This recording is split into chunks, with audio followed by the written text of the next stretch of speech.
नमस्कार दोस्तों, स्वागत है आप सबका हमारे हिंदी ज्ञान बोध चैनल पर। दोस्तों, हम 2000 प्रश्नोत्तरी की सीरीज़ कर रहे थे जिसमें अब तक हमने 700 प्रश्नों के ऊपर मॉक टेस्ट लगा लिया था। तो आज हम 701 से 750 यानी आज भी 50 प्रश्न के ऊपर मॉक टेस्ट करेंगे। आपके कितने प्रश्न सही हुए मुझे कमेंट सेक्शन में कमेंट करके ज़रूर बताना है। और हाँ, वीडियो को एक लाइक ज़रूर कर देना। वीडियो को लाइक नहीं करते हैं आप तो। अब तक जितने भी मॉक टेस्ट मैंने लिए हैं उसकी प्लेलिस्ट बना दी है।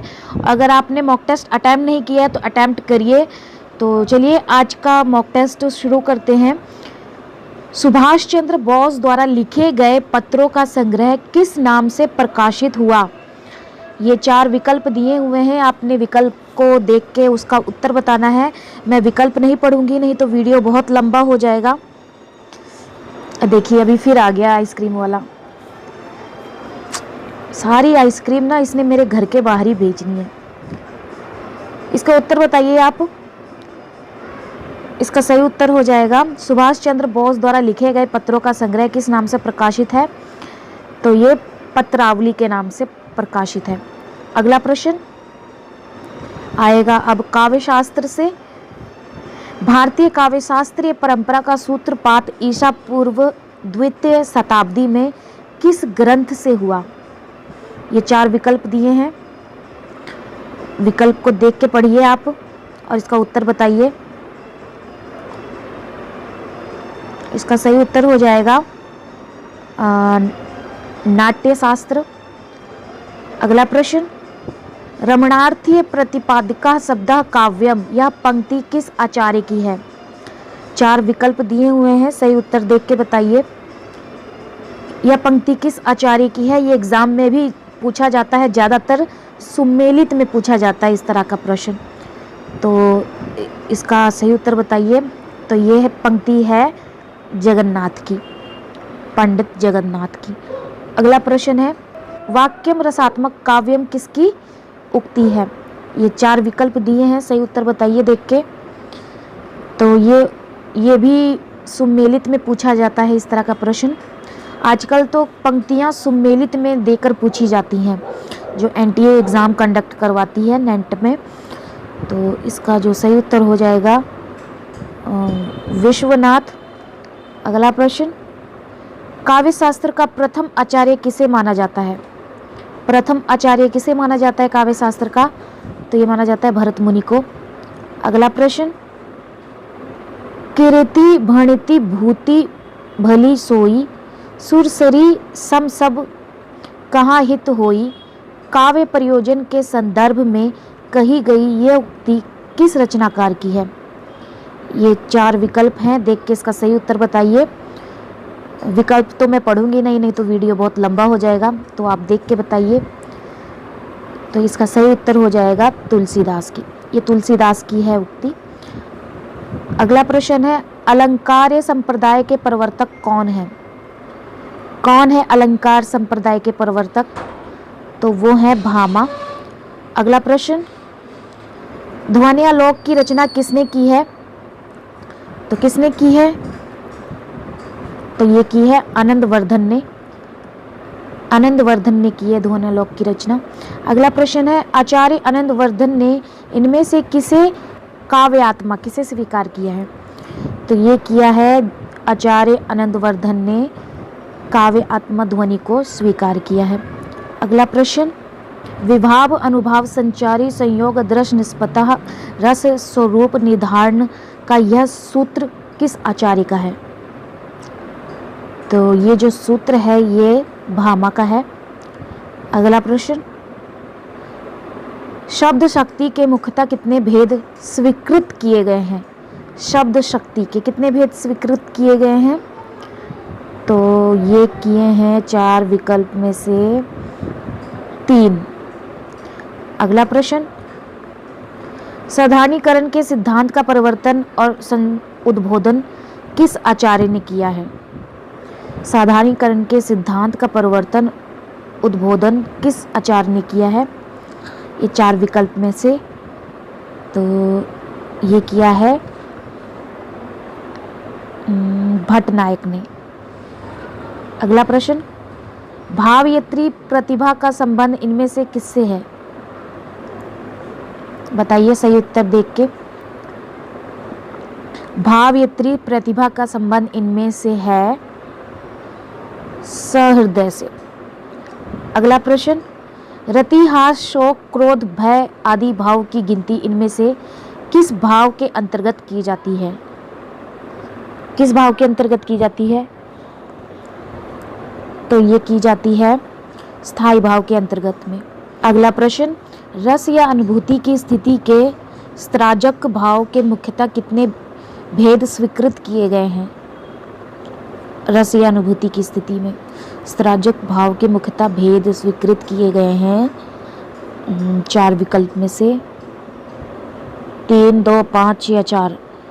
तो इसका सही उत्तर हो जाएगा 4 भेद स्वीकृत किए गए हैं। अगला प्रश्न है, प्रज्ञा नव नवोन में शालिनी प्रतिभा मतः यह पंक्ति किस आचार्य की है? ये भी सुमेलित में पूछे जाते हैं प्रश्न, तो इसका सही उत्तर होगा, यह पंक्ति है भट्टोट की। अगला प्रश्न, चित्र तुरंग न्याय पर किस आचार्य का सिद्धांत आधारित है? ये 4 विकल्प दिए हैं, सही उत्तर देख के बताइए। चित्र तुरंग न्याय पर किस आचार्य का सिद्धांत निर्धारित था? तो ये था शंकुक के ऊपर आधारित था। अगला प्रश्न, पाश्चात्य काव्यशास्त्र के अंतर्गत किस विद्वान ने अनुकरण को काव्य हेतु माना? पाश्चात्य काव्यशास्त्र के अंतर्गत किस विद्वान ने अनुकरण को काव्य हेतु माना? तो ये माना अरस्तु ने। अगला प्रश्न, गिरा अर्थ जल बीची सम कहियत भिन्न भिन्न किस कवि की पंक्ति है? गिरा अर्थ जल बीची सम कहियत भिन्न भिन्न, तो ये पंक्ति है तुलसीदास की।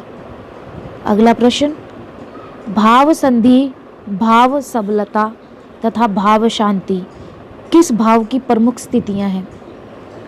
सही उत्तर देख के बताइए। इसका सही उत्तर होगा, किस भाव की प्रमुख स्थितियां हैं? तो ये है संचारी भाव की प्रमुख स्थितियां। अगला प्रश्न है, आचार्य रुद्रट ने किस रीति का आविष्कार किया? किस रीति का आविष्कार किया आचार्य रुद्रट ने? तो ये किया, ये 4 विकल्प में से लाटी का। अगला प्रश्न, काव्य निर्णय ग्रंथ की रचना किसने की? काव्य निर्णय ग्रंथ की रचना, तो ये की काव्य निर्णय ग्रंथ की रचना 4 विकल्प में से सही उत्तर हो जाएगा भिखारी दास। अगला प्रश्न, ईमानदारी से मुझे कमेंट सेशन में कमेंट करके अपने मार्क्स बताइएगा, जरूर बताते नहीं हैं आप सभी। मुझे लगता है आप मॉक टेस्ट देख के छोड़ देते हैं, लगाते भी नहीं हैं, तो ऐसे तो कोई फ़ायदा नहीं है मेरा मॉक टेस्ट लेकर आने का, और वीडियो को भी लाइक नहीं करते हैं। इसका बताइए सही उत्तर। काव्य शास्त्र के संप्रदायों में परंपरा से कौन सा संप्रदाय सबसे प्राचीन माना जाता है? ये 4 विकल्प में से कौन सा माना जाता है? तो ये माना जाता है रस संप्रदाय सबसे प्राचीन माना जाता है, रस संप्रदाय को। इनमें से कौन सा रस संप्रदाय का व्याख्याकार नहीं है? पूछ रहा है, नहीं है बताना है। तो इसका सही उत्तर हो जाएगा, रस संप्रदाय का व्याख्याकार नहीं है, वो है क्षेमेंद्र। अगला प्रश्न है, रस तरंगिणी और रस मंजरी ग्रंथों के प्रणेता कौन है? रस तरंगिणी और रस मंजरी ग्रंथों के प्रणेता हैं 4 विकल्प में से भानुदत्त मिश्र।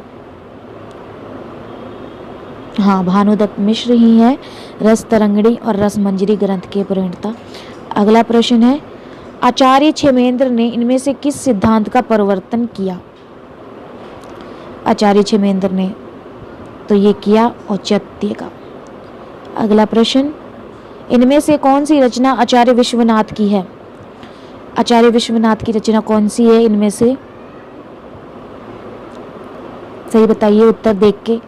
तो वो है साहित्य दर्पण। अगला प्रश्न, इनमें से कौन सा सिद्धांत आत्मवादी है? आत्मवादी सिद्धांत बताना है, कौन सा है इन 4 विकल्प में से? तो आत्मवादी सिद्धांत है, रस सिद्धांत ही आत्मवादी सिद्धांत है। अगला प्रश्न, छंदोमंजरी ग्रंथ के प्रणेता कौन है? छंदोमंजरी, सही उत्तर है छंदोमंजरी ग्रंथ के प्रणेता हैं गंगादास जी। अगला प्रश्न, किस काव्य को चित्रकाव्य भी कहा जाता है? किस काव्य को चित्रकाव्य कहा जाता है? भी कहा जाता है, तो ये कहा जाता है अधम काव्य को चित्रकाव्य कहा जाता है। अगला प्रश्न, आचार्य मम्मट ने अपने काव्य प्रकाश ग्रंथ में कौन सा, अगला प्रश्न है, आचार्य मम्मट ने अपने काव्य प्रकाश ग्रंथ में काव्य का कौन सा गुण नहीं गिनाया है? अब पूछ रहा है नहीं गिनाया है ये प्रश्न में, तो इसका सही उत्तर बताना है। काव्य प्रकाश में कौन सा गुण को नहीं गिनाया है ये 4 विकल्प में से? तो इसका सही उत्तर हो जाएगा औचित्य को नहीं गिनाया है। अगला प्रश्न, भारतीय काव्य शास्त्र के अंतर्गत कितने प्रकार के काव्य हेतु की चर्चा की गई है? भारतीय काव्य शास्त्र के अंतर्गत कितने प्रकार के काव्य हेतु की चर्चा की गई है? तो ये चर्चा हुई है 3 प्रकार के काव्य हेतु की चर्चा हुई है। अगला प्रश्न, रसगंगाधर ग्रंथ के रचयिता इनमें से कौन से हैं? रसगंगाधर ग्रंथ के रचयिता कौन है इनमें से? तो वो हैं रसगंगाधर जगन्नाथ जी। अगला प्रश्न, सांख्य दर्शन के आधार पर रस निष्पत्ति की व्याख्या इनमें से किस आचार्य ने की है? सांख्य दर्शन के आधार पर रस निष्पत्ति की व्याख्या इनमें से किस आचार्य ने की है? तो ये की है इनमें से 4 विकल्प में से इसका सही उत्तर हो जाएगा रस निष्पत्ति की व्याख्या इनमें से भट्टनायक ने की है। हाँ, भट्टनायक ही आएगा। अगला प्रश्न, भरत मुनि के अनुसार रसों की संख्या कितनी है? भरत मुनि के अनुसार बताना है, तो रसों की संख्या है 8। भरत मुनि के बताना है, इसीलिए 8 है रसों की संख्या। अगला प्रश्न, कवि समय का सर्वप्रथम साम्यक निरूपण इनमें से किस आचार्य ने किया है?